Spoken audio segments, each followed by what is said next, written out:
Olá pessoal, graça e paz, tudo bem? Pastor João Flávio Martinez, em mais uma oportunidade que Deus nos dá de estar aqui no Congresso Apologético Pastor Natanael Rinaldi. Nós temos participado aí dos 10, 12 últimos congressos e não poderíamos deixar de participar deste aqui também. 15º, para nós é um prazer. Eu não ia participar, como eu já disse aqui, eu passei por um momento muito difícil, eu perdi 60% do meu pulmão, então ele ainda está se recuperando. Vocês vão ver que a minha voz está um pouco ainda rouca, ainda fraca, mas nós estamos nos recuperando. A oxigenação já bate 97, 98, mas a capacidade pulmonar ainda é um pouco lenta. Pessoal, eu escolhi aqui uma palestra interessante, porque mandaram um vídeo para mim recentemente do nosso pastor Ed Renikiewicz, e eu fiquei assim meio passado vendo uma live que ele estava conversando com alguém, e ele faz uma afirmação que deixa a gente assim meio, né? Como é que pode um pastor fazer tal afirmação? E já há algum tempo ele tem feito afirmações tenebrosas, coisas assim infrutíferas, improdutivas. E diga-se de passagem, ao meu ver, pastor Ed Renikiewicz é uma pessoa gabaritada. Eu acho que ele tem condições, quando ele quer trazer grandes reflexões, que eu já vi sermões dele muito producentes, muito produtivos. Então, às vezes eu fico pensando o que leva uma pessoa a entrar por esse caminho. No final desse vídeo, eu vou tentar explicar para vocês o que eu entendi. Tá? Não há pessoalidade aqui, eu não tenho acesso ao pastor Ed Renikiewicz, não o conheço pessoalmente, apenas através dos vídeos. As questões aqui colocadas são coisas levantadas pelos próprios internautas, assuntos levantados por aqueles que acessam o site do CACP. Então eu vou tentar ser muito tranquilo aqui nas respostas. O vídeo que ele fez, deixa eu pegar aqui para você, o último agora, que ele estava numa live, vê se você escuta aí, depois eu melhoro o som. Olha só o que ele fala, vou soltar para vocês. Olha o que ele fala sobre ortodoxia. Vamos ouvir. Ortodoxia de quem? Não existe esse negócio chamado ortodoxia. Não existe a doutrina correta. Isso é uma fantasia. Isso é uma abstração. Bem, então você ouviu aí esse breve vídeo. Claro que tem um contexto. Eu vou botar o link depois aí para você ir lá, escutar, ver que eu não estou tirando ele do contexto.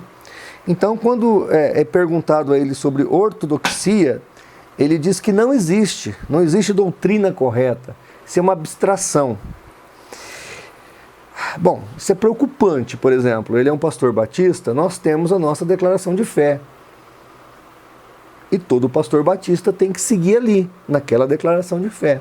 Quando a gente é recebido como pastor batista, nós declaramos que estamos em alinhamento com a profissão de fé da denominação. Isso é óbvio. Se eu vou congregar na igreja metodista, eu tenho que me submeter ao credo metodista. Se eu vou congregar na igreja presbiteriana, eu tenho que me colocar à disposição de pregar a doutrina presbiteriana, a confissão de Westminster. E assim sucessivamente. Isso é algo natural. Então, as igrejas têm ortodoxia? Tem. Outra coisa, a maior parte das igrejas protestantes, elas seguem claramente uma confissão de fé, baseado nos credos apostólicos. Então existe um credo apostólico que foi sendo melhorado com o processo. Inclusive tem um livro muito bom do Roger Olson, chamado História da Teologia Cristã, da editora Vida, se não me engano. Vou pôr na tela do vídeo. Você adquire esse livro, dá uma estudada, para você entender um pouquinho se realmente a igreja não tem ortodoxia. Mas o que é ortodoxia? Eu vou ler para você, vou colocar aí na tela do vídeo. Ortodoxia é o corpo de doutrinas essenciais que devem ser adotadas por todos que queiram ser considerados cristãos. Um exemplo de uma doutrina ortodoxa, a doutrina da Trindade. Então você não tem como ter uma pessoa se dizendo cristã sem acreditar na doutrina da Trindade. Esse cristão está defeituoso ou ele é herético. Não é possível ter um segmento genuíno do cristianismo sem crer na doutrina da Trindade. Uma outra doutrina essencial, a divindade de Jesus. Ora, se você não crê que Jesus é a segunda pessoa da Trindade e Deus encarnado, você está desfigurando o Cristo Redentor, o Cristo Salvador. Uma outra doutrina importantíssima, a salvação pela fé e pela graça. Se você negar a salvação pela graça, você não tem como ser cristão. O cristianismo prega o favor imerecido, aquela salvação que é dada de presente de Deus ao homem, sem nenhum mérito. Então, são doutrinas ortodoxas e essenciais. O que não seria uma doutrina ortodoxa? Por exemplo, a escatologia. A escatologia há N visões escatológicas. Todas ensinam que Jesus voltará, mas cada uma do seu jeito. Então, digamos assim, na escatologia, nós teremos divergência, mas dentro da própria escatologia há uma ortodoxia. Qual ortodoxia? Jesus voltará. Então, em todas as visões, a conclusão é que ele vai voltar. Discute-se o jeito que ele vai voltar, a maneira como ele vai arrebatar a igreja, mas ele voltará. Então, assim, é absal ouvir um pastor de uma igreja respeitadíssima como a minha igreja, que é a Igreja Batista, falar uma coisa dessa. Eu vou ler alguns textos bíblicos, lembrando, senhoras e senhores que estão nos assistindo, que existem os 5 solas, e um deles é somente as Escrituras. Então você não pode descartar as Escrituras Sagradas, nem a ortodoxia das Escrituras Sagradas. Então olha lá, Tito 2:1, Paulo diz a Tito: tu, porém, fala o que convém à sã doutrina. Então veja que já existia, na época de Paulo, a sã doutrina. Efésios 2:20, vamos ver qual era essa sã doutrina. Edificados sobre o fundamento dos apóstolos e profetas, sendo ele mesmo, Cristo Jesus, a pedra angular. Então existe uma ortodoxia. Qual é a ortodoxia? É o fundamento apostólico. 2 Timóteo 3:14-17, Paulo diz assim: tu, porém, permanece naquilo que aprendeste e de que foste inteirado, sabendo que o aprendeste, que desde a infância sabe as sagradas letras, que pode tornar-te sábio para a salvação pela fé em Cristo Jesus. Toda a Escritura é inspirada por Deus. É útil para o ensino, para a repreensão, para a correção, para a educação na justiça, a fim de que o homem de Deus seja perfeito e perfeitamente habilitado para toda boa obra. Então, toda Escritura é inspirada. Havia já essa cosmovisão de ortodoxia já nos primeiros anos da igreja. Gálatas 1:8, Paulo diz assim: mas ainda que nós mesmos, um anjo vindo do céu, vos pregue outro evangelho que vai além do que temos pregado, seja anátema. Então, observe que Paulo está deixando claro que havia um evangelho verdadeiro na época dele já, claramente explicitado, que era a sã doutrina, que era a ortodoxia. 1 Coríntios 4:6, Paulo diz: estas coisas, irmãos, apliqueis figuradamente a mim mesmo e a Apolo, por vossa causa, para que por nosso exemplo aprendais isto, a não ultrapasseis o que está escrito. Então, assim, a fala do pastor Ed René Kivitz é totalmente injustificável. A igreja tem ortodoxia? Tem. Ela é muito alicerçada na Bíblia, muito fundamentada. Então, é lamentável ouvir da boca de um pastor, de um colega meu, de um pastor batista, esse tipo de coisa. Eu espero que ele venha se arrepender disso. Mas acho difícil, porque o Ed René, ele começou na década de 90 o seu caminhar como pastor batista. E quem vai lançar ele diante da Igreja Evangélica Brasileira é o Caio Fábio, o ex-reverendo Caio Fábio. Então ele segue essa linha do reverendo Caio Fábio. A patota do Ed René Kivitz é essa. É o Caio Fábio, é o pastor Ariovaldo Ramos, é o pastor que negou agora o arrebatamento da igreja, o Ricardo Gondim. Então, você observa que é uma turma progressista, de esquerda, da teologia da libertação, que tem um viés dentro, um pezinho dentro da igreja evangélica brasileira. Então ele segue uma linha mais liberal da teologia. E os colegas dele, que andavam com ele na década de 90 praticamente estão desviados. Porque para mim esses três que eu citei, que sempre andou com ele, são três hoje desviados, não estão nem numa igreja confessional e séria, direita, estão aí, a Deus dará. Mas olha só, ele não para aí. Estou pondo aí o link, onde ele vai dizer o seguinte, que lá na passagem onde Jesus se encontra com a mulher samaritana em João capítulo 4, o texto ali, gente, é muito claro no original grego, no latim. Você pode pegar qualquer tradução da Bíblia, o texto é claríssimo. A mulher está ali para tirar água, ela vai já ao meio-dia com o sol a pino, porque ela era uma mulher que não tinha uma boa fama. E ali Jesus abre um diálogo com ela e Jesus diz para ela, essa água que você está aí buscando, você toma e torna a ter sede. Mas a água que eu lhe der, nunca mais você terá sede. E ali ele fala que é a água que brota do interior, que é a água da vida. Jesus está numa conversa extremamente espiritual ali com ela. E tanto é verdade, se você pegar ali o João capítulo 4 e ler, que essa mulher volta à cidade, fala sobre Jesus, e lá em Atos capítulo 8, quando Filipe, depois chama os apóstolos, Pedro e João, eles descem a Samaria, Samaria está convertida, obviamente pelo trabalho dessa mulher samaritana. Então ali o texto é muito claro, Jesus faz uma analogia entre a água humana, a água mineral e a água espiritual que o nosso Deus, através de Cristo Jesus, estava oferecendo àquela mulher. E aí o Ed René Kivitz, nesse vídeo que eu estou colocando aí o link para você, vai dizer que aquilo é uma cena pornográfica, inapropriada para menor, e que Jesus ali naquele momento estava oferecendo um jato, ou o seu esperma para aquela mulher. Olha, gente, é abissal esse tipo de coisa. Imagine vocês, Jesus então estaria ali, chamando aquela mulher para uma relação sexual. Para que Jesus ia dar o esperma dele para aquela mulher? Sabe, para que um pastor vai falar uma coisa dessa?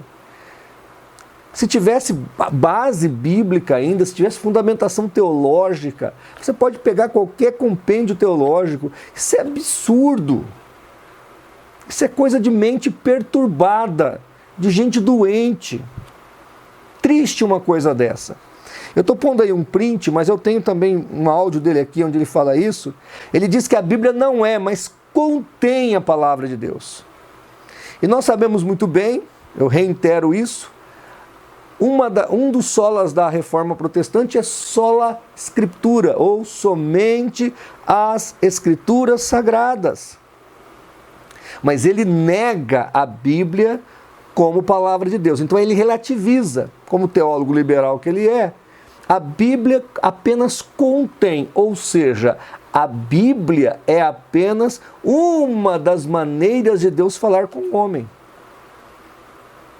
Outro dia tinha aquele pastor, acho que é Brunet, não sei o que lá, Brunet, eu não fico assistindo esses caras, mas ele estava dizendo que Jesus é a palavra e a Bíblia não é nada. A Bíblia é só mais um livro que tem lá as mensagens de Deus. Olha, gente, a igreja brasileira está sendo devassada pela teologia liberal. Tem um livro que eu acho que é do reverendo Augusto Nicodemos, que ele fala o que estão fazendo com a igreja. E ali ele trata sobre essa questão da teologia liberal, que está em todas as áreas da igreja, destruindo a igreja. A teologia liberal nada mais é do que uma maneira cética de olhar para as coisas de Deus. E aí você conjectura coisas absurdas, como morto não pode ressuscitar, mar vermelho não pode se abrir, e aí vai, né, essas conjecturas humanistas que destrói a fé de quem precisa acreditar. Num outro vídeo, eu estou pondo aí o link, o Ed René vai momentaneamente, ele já revoltou atrás, mas só para nós nos lembrarmos dessa gafe que ele fez, ele vai lendo Romanos 5, ele fala assim, eu tenho para mim que Deus vai salvar todo mundo. Depois ele acabou se corrigindo. Mas veja, isso se chama, essa heresia se chama universalismo, aonde até o próprio Satanás vai acabar no céu. Olha que absurdo. Então, veja, um pastor não precisa entrar por esse caminho. E ainda que ele vá defender o universalismo, deveria ser um pouco mais prudente nas palavras. Porque os universalistas que pregam aí por aí, eles são bem, sabe, concatenados, discretos, para tentar induzir a pessoa a essa ideia. Mas ele foi escancarado e sem objetividade. Romanos capítulo 5 em nenhum momento defende o universalismo. Aliás, nenhum texto bíblico defende o universalismo. Veja João 3,16, porque Deus amou o mundo de tal maneira que deu seu Filho unigênito, para que todo aquele que nele crê não pereça, mas tenha a vida eterna, ou seja, todo aquele que nele crê. Quando você lê o 17 e 18 do capítulo 3 de João, você vai ver que aquele que não crê será condenado. E Jesus vai dizer que a maioria das pessoas serão condenadas eternamente, porque irão não entrar pela porta estreita, mas sim pela porta larga. Então, veja a falta de critério. Por fim, eu estou pondo aí o link, mas tem vídeos dele também falando disso. Ele vai falar do seu estado emocional. E ele diz que vive um estado emocional tão depressivo que ele só dorme com tarja preta. Que ele só mantém o equilíbrio à base de remédios. Eu quero aqui agora aproveitar, porque eu já tive um problema com isso, com o Leandro Quadros, e eu quero falar o que eu acho que aconteceu com o Ed René e também o que eu acho que aconteceu com o teólogo adventista Leandro Quadros. Vou aproveitar para dar uma beliscadinha nele. O Leandro Quadros, por exemplo, ao meu ver, ele é um rapaz que tenta ser justo, honesto, direito, e um belo dia, diante da apologética brasileira, questionadora, ele descobriu que a sua profetisa, Ellen G. White, é uma pseudo-profeta, é uma falsa profetisa. E agora ele vive aquele conflito. Ele quer viver a verdade, ele quer viver o que é certo, mas ao mesmo tempo ele sabe que o baluarte da denominação dele é falso. E aí ele fica pensando, vou renunciar tudo, o meu salário, o meu posicionamento, o meu status, porque nós estamos falando, por exemplo, no caso da Igreja Adventista, é uma das seitas mais ricas do planeta. Então ele fica nesse conflito, e aí só tarja preta para resolver. No caso agora aqui do Ed René, é algo similar. Mas o Ed René, como disse o Dr. Nicodemos uma vez num dos seus vídeos, é que ele descobriu, através da teologia liberal, que Jesus é mito. Que céu e inferno é surreal. Que Bíblia é só um livro de conto da carochinha. E aí, já nessa idade, quase 60 anos, tendo uma igreja grande que gosta de ouvi-lo e dá a ele um bom salário que ele realmente merece, aí ele fica nessa crise, né? Como é que eu vou agora chegar diante do meu povo e dizer, gente, olha, na verdade eu não creio mais em Jesus, ou eu não creio mais no jeito bíblico de crer em Cristo, eu não tenho mais essa fé. Se ele fala isso, ele acaba com o ministério dele, acaba com tudo. Então eu acho, é uma conjectura, eu acho que o Ed René Kivitz precisa tomar esses psicotrópicos todos por causa dessa crise interior que ele vive. Quer dizer, chegou ao ponto de não acreditar mais na palavra de Deus. Se entregou à teologia liberal, andou com pessoas caídas, como o reverendo Caio Fábio, e agora se encontra aí nessa crise existencial. E aí, realmente tem que tomar tarja preta. E eu já disse aqui no meu outro vídeo, quando eu tratei dessa questão do Leandro Quadros, que também ele defendeu essa possibilidade, eu entendo que um pastor que esteja passando por problemas de ordem cognitiva e depressiva, tem que se afastar do rebanho, se afastar do trabalho e se tratar. Eu disse isso ao Leandro Quadros, estou dizendo isso ao Ed Renekiewicz, lembrando que eu passei por isso e eu me tratei.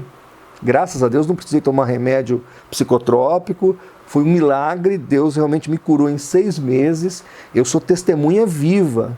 Em 2016 eu passei por isso e assim, eu lamento, porque ao meu ver o Ed René passa por isso e também o Leandro Quadros, não por uma questão justa. Por exemplo, a gente pode passar por uma questão de depressão enfrentando crises na igreja, problemas de ordem estrutural, familiar. Todo ser humano está sujeito a isso. Eu não acho que o remédio é errado, que o médico não é adequado ser procurado. Não, deve ser procurado, deve ser tratado. O Dr. Augusto Cury trata muita gente e quase todos que procuram o tratamento com o Dr. Cury são restaurados, são recuperados.